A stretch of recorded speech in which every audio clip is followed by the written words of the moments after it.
Welcome to This Explainer. Today, we're diving into how our electrical grid is undergoing a massive, literally foundational transformation. We're shifting away from this old, static, rigid infrastructure to an incredibly adaptive and responsive system. It's actually one of the most significant transformations in the entire history of electrical power delivery, and it affects absolutely every single one of us. Think about it. We use electricity every single day, right? We flip a switch, the lights come on, and we rarely think about how that power actually gets to us. Well, at least until the moment our smart appliances start having a literal two-way conversation with the utility companies. It sounds kind of like science fiction, but this is the reality of our modern infrastructure. So what actually happens when your house starts talking directly to the power plant? Section 1, the one-way grid era. Okay, so to understand where we're going, we first need to take a quick look back at how power delivery actually worked in the past. For decades, power functioned essentially like a giant megaphone. Electricity flowed in one direction only, from massive power plants straight down to us, the passive consumers. You turned on an appliance, and the grid just blindly supplied the power. But today's grid, it's much more like a text thread. A smart grid transforms that old, one-way relationship into a highly interactive, two-way, data-driven network connecting the utilities and the consumers. Section 2. Enter the smart grid. Let's look at how this two-way network is completely changing the game. So what exactly is it? Well, a smart grid fundamentally shifts us toward an adaptive system by using advanced digital technology to actively monitor and manage the flow of electricity. It's really not just about wires and transformers anymore. It's about layering information technology directly over our physical power infrastructure. And this is a huge deal because it dramatically improves both the efficiency and the reliability of the power we depend on every single day. The absolute cornerstone of this whole system is the smart meter.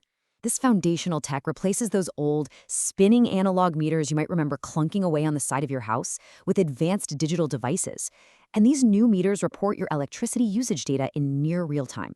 This granular data allows utility companies to spot outages incredibly fast. I mean, they can often detect a blackout and dispatch a repair crew before a customer even picks up the phone to call it in. Section 3. Mastering supply and demand. Historically, if demand went up, utilities just had to generate more power. But now, with demand response systems, they have a completely new trick up their sleeves. This brilliantly illustrates a concept called demand response. Let's walk through it together. Say a massive heat wave hits and everyone turns on their air conditioning at once. That's step 1. A period of high grid stress begins. Now, in step 2, instead of risking a blackout, the utility sends a digital signal directly to individual smart appliances. Step 3, your smart thermostat automatically adjusts the temperature, maybe just by 1 or 2 degrees. Honestly, you barely even notice it.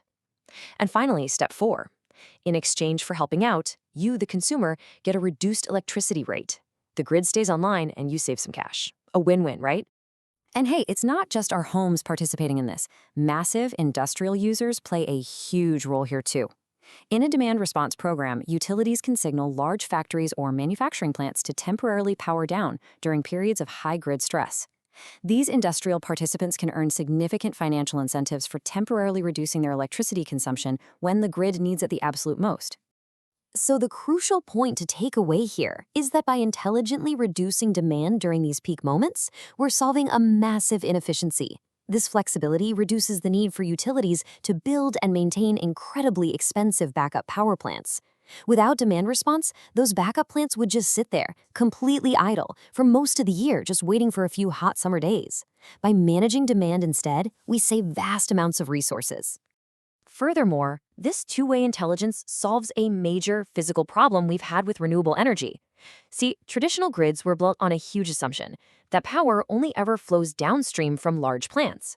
But today, we've got distributed energy resources, like your rooftop solar or a home battery storage unit.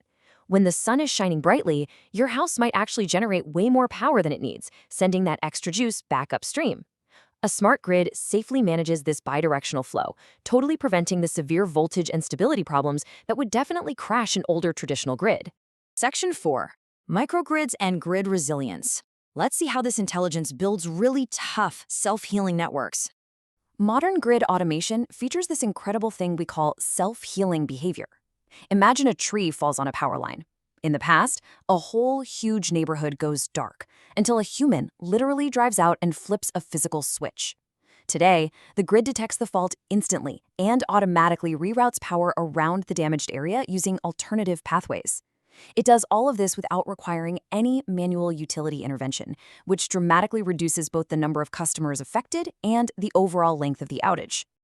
And for our most critical infrastructure, we now have microgrids. These are smaller, localized segments of the main grid. During a widespread regional emergency, like a severe storm, a microgrid can physically disconnect from the main grid and operate entirely independently using local power generation. This ensures that critical facilities, we're talking hospitals, university campuses, and military bases, continue to operate safely and seamlessly, even when the rest of the region goes completely dark. Section 5, AI and cybersecurity risks. Because, all of this brilliant connectivity forces us into a real security balancing act, one filled with incredible capabilities, but also some pretty serious vulnerabilities. As the grid gets smarter, utilities are unleashing artificial intelligence just to make sense of all this data. AI is increasingly being applied to smart grid systems to predict intricate power demand patterns. Even more impressively, it can identify potential equipment failures before a component actually breaks. This lets crews perform maintenance proactively rather than scrambling to react to a sudden, unexpected failure. However, we really have to pause and ask a critical question here. What happens to our most essential, life-sustaining infrastructure when every single piece of it is connected to a digital network? Well, this leads us to a very tense security balancing act. Cybersecurity is an incredibly critical and rapidly growing concern. Increased digital connectivity naturally creates new potential points of attack for malicious actors. So utilities are now forced to constantly weigh the tremendous benefits of increased grid intelligence against the very real risks of a highly connected network. Simply put, a more connected infrastructure is, by definition, a more exposed infrastructure. Ultimately, though, solving these security risks isn't just an IT problem. It is absolutely essential to our future. This adaptive smart grid technology is what allows renewable energy sources and storage technologies to provide a reliable energy supply. This transformation is entirely foundational. Without a smart, responsive grid, there is simply no way to support the massive, growing share of renewable energy and electric vehicles plugging into today's infrastructure. I'll leave you with this final thought as we wrap up this explainer. As we rush to modernize and upgrade, can we secure this exposed intelligence? The stakes have truly never been higher, especially as we face the soaring, urgent power demands of modern data centers that are pushing our grid to its absolute limits. How the grid adapts to that massive hunger for power is exactly what we will unpack in our next explainer. Thanks for joining me on this deep dive into the smart grid transformation.